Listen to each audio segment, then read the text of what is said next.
Hey, good morning, everybody. Welcome to this edition of Quarantine Collections. My name is Travis Gilbert. I'm the Educator and Collections Coordinator here at the Old Baldy Foundation. And I know I'm not in my usual environment, my usual set. I am out of the museum and I'm actually in our archival facility because I wanted to bring you all these Semaphore flags behind me. They're a little too heavy to move by myself, and we want to make sure that our collections are safe, and I would not dare to try to move these by myself. But these Semaphore flags behind me were used by the United States Life-Saving Service here on Bald Head Island.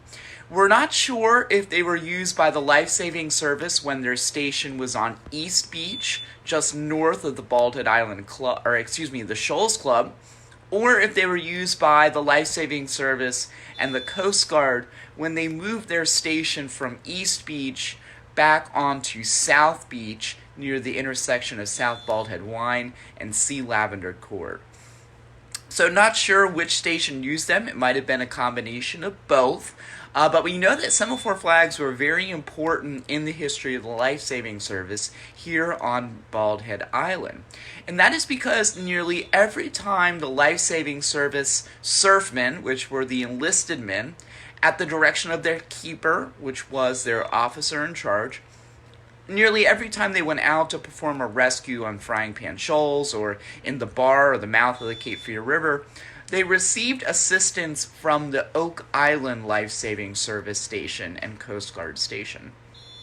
And a lot of stations in the Outer Banks, believe it or not, and other places in the United States, they had telegraphs, they eventually had telephones, they had pretty effective means of communication in between the stations, so they could very easily get in touch with the neighboring station in order to get assistance in order to perform these rescues.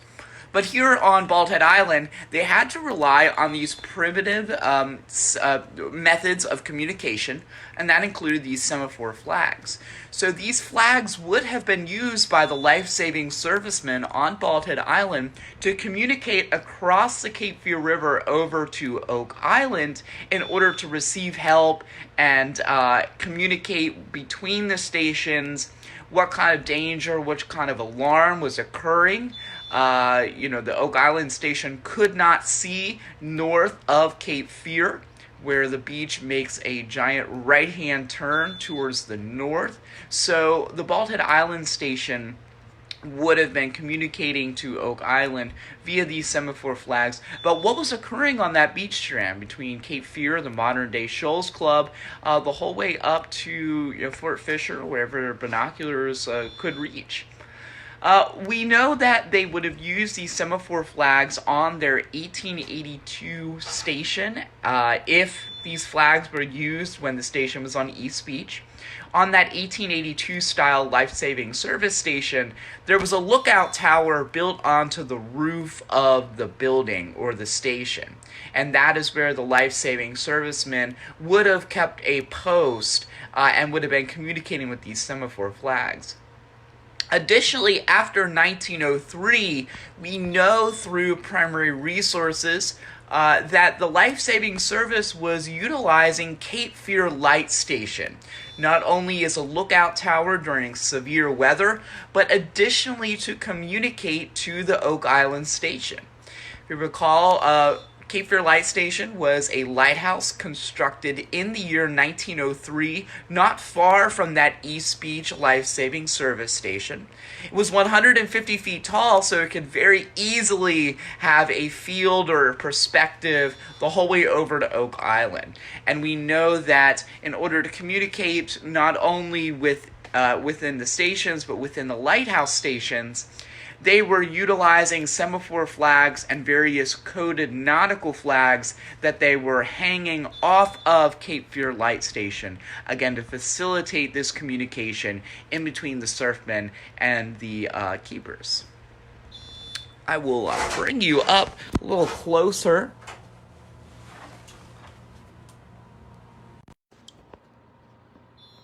to these flags.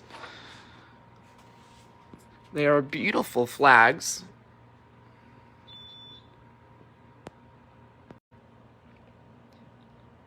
there was a day of rest for the life-saving servicemen, so I'm sure that they really could have used that.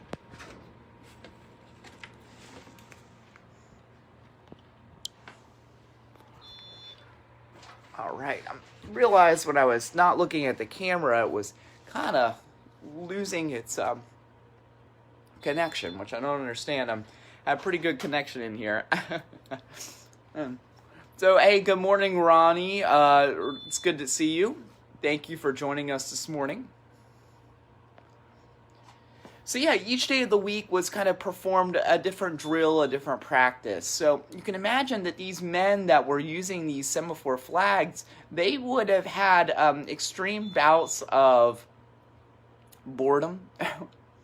We can imagine that 54 wrecks that they responded to at a minimum between 1882, 1883, and 1915.